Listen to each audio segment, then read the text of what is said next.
wati President Peter Mutharika amatsogoza mzimu ololerana ndi chifukwa chake wavomera kuti Chakwera apite mdziko la Tanzania. Amhango ati kunali koyenera potengeranso kuti ntchito yomwe akukagwira mtsogoleri wakale wa dziko linoyi ndi yofunikira podzetsa mtendere mdziko la Tanzania.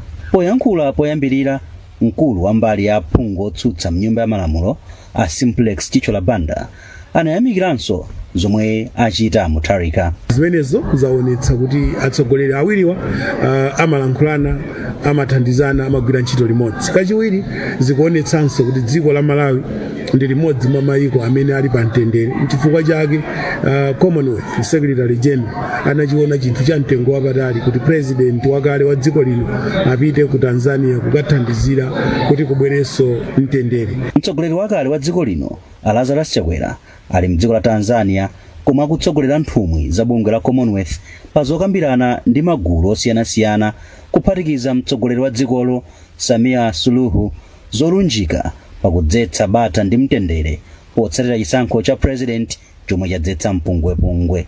Malo mwa Zodiac ndina Chisomo Chingwalu. Ripoti latsopano la momwe dziko lino lachitira malonda, Malawi Trade Report, laonetsa kuti katundu yemwe dziko lino lagulitsa kunja wachepa ndi 7.1% mchaka cha 2024 ndipo lalephera kupeza $2.36 billion pa malondawa.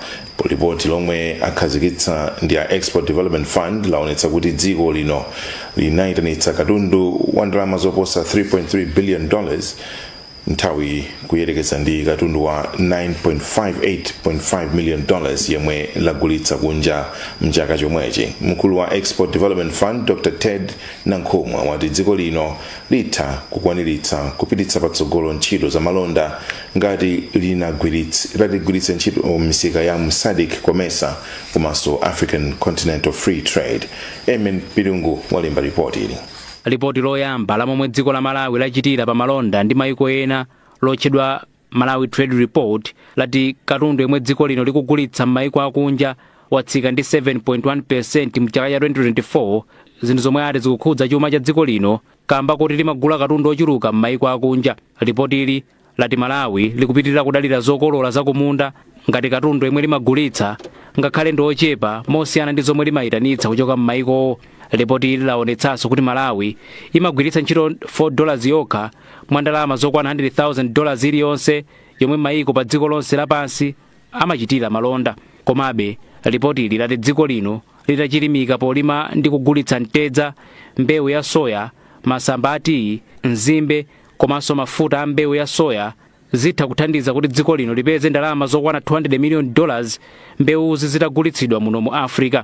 Wapampando wa board ya Export Development Fund Dr. Ted Nankhumwa wati dziko lino liyike chidwi popeza zinthu zomwe lingamatumize m'mayiko ena komanso zinthu zina zomwe lingakonze palokha pofuna kulumikizitsa kusiyana komwe kulipo. So report ikunena kuti pali potential kapena pali kuthekera kopanga diversify kukulisa mbali yomwe tingapezere ma export revenue ma dollars monganso yani na kuti service sector ikuchita bwino komanso yaonesanso malo ena ma areas ena amene tingachite bwino ngati mining industry, manufacturing industry, zonsezi ingotisonyezera kuti titayikako effort, titayikako chidwi ndi kuyikako ndalama zokwanira ndiye kuti Malawi itha kusintha. Nduna ya zamalonda, mafakitole komanso zokopa alendo a George Partridge yati izi ndi zokhumudwitsa ndipo ati pakufunika kuchitapo kanthu. I think zinthu zimene zanenedwa mu report zija ndizoyenera kuti tizipange kuti ngati ma export processing zones, ma economic processing zones aja anenedwa aja amene aja otena kukhala kuti tachite activate akhale active osati tizingonena pakama. Ripoti ili alikonza mothandizana ndi akatswiri zachuma kuchoka ku University ya Malawi. Malo mwa Zodiac kuno ku Lilongwe ndine Imon Pilingu. Tikanalipa zamalonda, mitengo ya katundu ikupitirira kukwera pa msika koma akatswiri zachuma kuti izi zili chomwechi potsatira kukwera mtengo kwa mafuta galimoto mwezi wa Okutobala.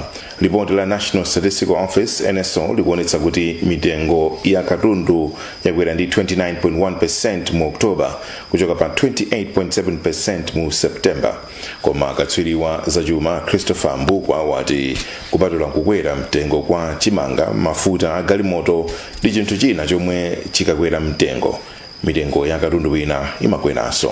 Zambiri mu report la Kenford Mdima.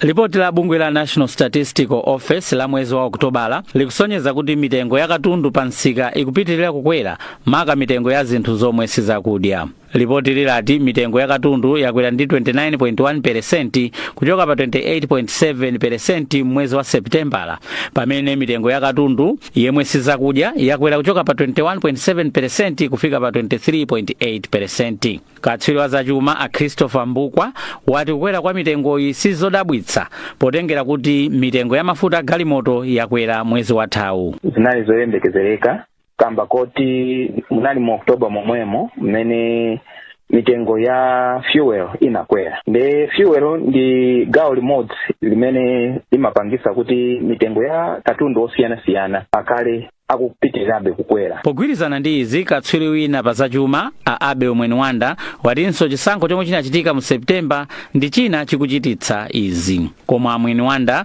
ati boma likuyenera kuyika chidwi chachikulu ku ulimi kuti pakhale kusintha. Ngati dziko limene timadaliranso ulimi, nkofunika kwambiri kuti pakhale kulimbikitsa kulima mbewu zosiyana-siyana komanso zokwanira osati chabe nthawi ya mvula komanso kugwiritsa ntchito ulimi wa nthirira kuti chakudya zipezeka nthawi zonse kuti mitengo isakhale yokwera kuposera mmene zikuyenera kukhalira mu nthawi imeneyoyo. Kusakhazikika kwa mitengo ya katundu pansika ndi chimodzi mwa zinthu zomwe Amalawi akhala akupirira kwa miyezi, zomwe ena akuti zikuonetsera kuti chuma sichili mchimake.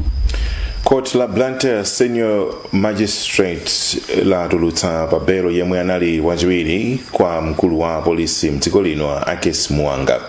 Blantyre Senior Magistrate Assunta Maxwell anati aboma alephera kubweretsa zifukwa zokwanira kuti Muwanga akhalibe m'manja mwa polisi. Muwanga komanso Superintendent Loudon Ntinda anawamanga la Mulungu powaganizira kuti amagwiritsa ntchito udindo wawo molakwika komanso kutenga ndalama kwa anthu ena mosatsata malamulo. Emmanuel Chibwana ali ndi zambiri mu ripoti. Zinatenga koposa ola komanso theka ku nthawi yomwe anayika kuti apereke chigamulo chake magistrate asadafike, ndipo atangofika Senior Resident Magistrate Assunta Maxwell anayambiratu kuwerenga chigamulo chake. Poyamba adawerenga zomwe zidachitika kuti mulanduwu ufike potere, kenako adadzudzula aboma kuti adachedwa kupititsa ozengedwa milandu ku khoti.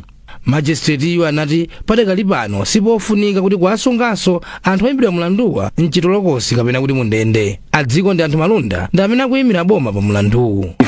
Ambali ya boma tilokhutira makamaka ndi ndondomeko zimene abwalo apereka. Mwina munamvapo ananena kuti ozengedwa milanduwa asaloledwe kugulitsa katundu wina aliyense mpaka na mlandu uthe. Ife tikuona ngati zimene ndizothandiza ndithu malingana ndi kuti nkhani imene akuzengedwa anthu awiriwa ndi okhuza makobiri. Tsiku 21 kuti limalize kafukufuku wake ndipo kenako likapemphe tsiku loti mlandu udzayambike. Akes Muwanga, Loudon Ntinda onse omwe ndi apolisi akuyimba milandu yosagwiritsa bwino ntchito ofesi yawo, kutenga ndalama mowumiriza komanso kuchapa ndalama mwa zina. M'malo mwa ZBS kuno ku Blantyre ndine Emmanuel Chibwana. Nthambi ya zamaphunziro am'mera mpoyamba ya Synod ya Livingstonia mu mpingo wa CCAP yadandaula ndi kuchepa kwa ndalama zomwe boma limapereka ku nduna oona za kusiyana pa ntchito pakati pa amayi ndi abambo zothandizira maphunziro wa mdziko lino. Mwachitsanzo, mkulu oyang'anira ntchito za maphunziro am'mera mpoyamba mu Synod Caroline Kachilika-Phiri wati mu ndondomeko ya chuma ya 2025-2026 anayerekeza kuti ku maphunzirowa kupite 36 billion kwacha, koma kunangopita ndalama yokwana 600 million kwacha. Iwonena izi pa maphunziro a tolankhani mchigawo chakumpoto momwe angamalembere nkhani zokhudza maphunziro am'mera mpoyamba. Norbert Mzembe ali ndi ripoti. kuyankhula mboma la Nkhatabe lachiwiri pa maphunziro a atolankhani omwe ali pansi pa kalabu ya atolankhani aku chigawo cha kumpoto la Nyika Media Club momwe angamalembere nkhani zokhuza maphunziro a mmera mpoyamba kuti apite patsogolo. Mkulu woyang'anira ntchito ku nthambi ya maphunzirowa msinodi ya Livingstone ya mpingo wa CCAP Caroline Kachirika Phiri wati kuchepa kwa ndalama zoyendetsera maphunzirowa komanso malo abwino ophunziramo ndi malipiro a alezi ndi ena mwa mavuto akuluakulu omwe akulowetsa pansi maphunzirowa. Mmera mpoyamba ngati dziko ndinene kuti sitikupanga bwino kwenikweni. Mwachitsanzo tili ndi caregiver amene akumaphunzitsa ana m'mizimu, koma caregiver amenewo sakulandira china chilichonse, sali motivated yayi. Ku nkhani ya budget ndi mavuto kwambiri chifukwa apa budget ya mmera mpoyamba Malawian budget anayipanga plan kuti ikhale 36 billion komano imene yapangidwa approve 600 million. Mkulu wa ofesi yoona za chisamaliro cha anthu mboma la Nkhatabe Amakisensi Chagomerana wati mbomali maphunzirowa akuyenda bwino ndipo chaka chino ana 53 pa ana 100 aliwonse a zaka zapakati pa 0 ndi 8 akupita kumera mpoyamba poyerekeza ndi ana 43 pa ana 100 aliwonse mzaka zapitazo. Nthambiye nkhani ya mmera mpoyamba tikatengera kumene tikuchokera Nkhatabe tikuchitabe bwino because mu zaka zapitazo tinali pa 43% kwa ana amene akuphunzira nawo ku masukulu mmera mpoyamba. Pakati pano pa chaka chinochi ngakhale sichinathe tikuyandikira ku 53%. Nthambiye yogwira ntchitoyi ndi thandizo lochokera ku Roger Federal Foundation. Maroma Zodiac mboma la Nkhatabe ndineno Betamba Mtuva Mzembe. Khanizi akatswiri azaulimi ati dziko lino lili ndi kuthekera kukweza phindu lomwe limapeza pa ulimi wa mthirira ngati litayika chidwi pa ntchito yokolola madzi mu nyengo ya mvula. Mtsogoleri wa bungwe loona za ntchitoyi la Rainwater Harvesting Association of Malawi Macpherson Ntala wati mwazina ndi koyenera kuyika chidwi pogula matanki madzi kuti dziko lino lizikolola madzi okwana malita 19 billion kuchoka pa 10 million pa chaka. Iwonena izi kulilongwe pa msonkhano wa atolankhani okonzekera msonkhano waukulu okambirana za ntchitoyi omwe uchitike lachinayi. Winston Kaimira ali ndi zambiri mu ripoti. Pomwe patha zaka 20 kuchokera pomwe ntchito yokolola madzi anakhazikitsa mdziko lino, akatswiri ena pa nkhani za ulimi akuti ndikuyenera kuchilimika kuti ulimi wa mthirira upite patsogolo pogwiritsa ntchito njirayi. Mtsogoleri wa bungwe loona za ntchitoyi mdziko lino la Rainwater Harvesting Association of Malawi Macpherson Ntala wati njirayi ili ndi kuthekera kotukula ntchito za ulimi.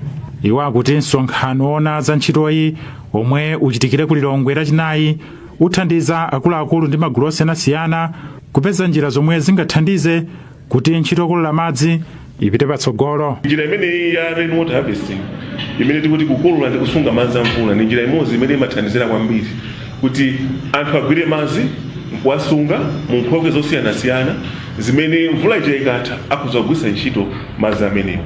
Pali njira ngati madamu osiyanasiyana komanso pali nkhokwe matanki osiyanasiyana amene atakhuza kupanga cholinga chakuti asunge madzi a mvula amenewo. Ndipo katswiri pa nkhani za ulimi a Frighton Njoromole naye akuvomereza kuti ndikuyenera kulimbikitsa ntchitoyi. Adakhala kuti tinauzidwa kalekale lomwe ambiri ali kuti nthawi ya dzinjayi tizikhala ndi malo wina abwino wokonzedwa bwino kuti tingathe kukolola madzi tisunga kwezi ndi chakudya chosadziwika. Bungwe la Rainwater Harvesting Association of Malawi likufuna kuti dziko lino likolole madzi a mvula okwana malita 10 miliyoni chaka chino. Winston Kaimira, Zodiac Lilongwe. Adindo ati akufufuzabe mtengo wa katundu amene waonongeka galimoto yonyamula katundu ya kampani ya Speed Courier and Logistics li tayaka moto ku